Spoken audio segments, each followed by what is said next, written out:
ជំរាបសួរក៏ដូចជាសួស្តីអ្នកទាំងអស់គ្នាថ្ងៃនេះជួបជាមួយខ្ញុំទៀតហើយគឺយើងមករៀនពាក្យ idiom ដែលយើងប្រើជាទូទៅហើយពាក្យ idiom នេះគឺយើងគួរតែចេះដែរគឺជាពាក្យ call to mind ពាក្យ call to mind ចឹងពាក្យ call to mind នេះមានន័យថា to remember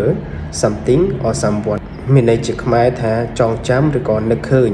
នៅអ្វីមួយឬក៏នរណាម្នាក់ដែលយើងធ្លាប់ជួបឬក៏ធ្លាប់ធ្វើពីមុនមកfor example do you call to mind me do you call to mind me តើអ្នកនៅចាំខ្ញុំទេណាតើអ្នកនៅចាំខ្ញុំទេ do you call to mind me okay other sentence is your face call to mind me an old person I have met as a child មានន័យជាខ្មែរថាអូមុខអ្នកឯង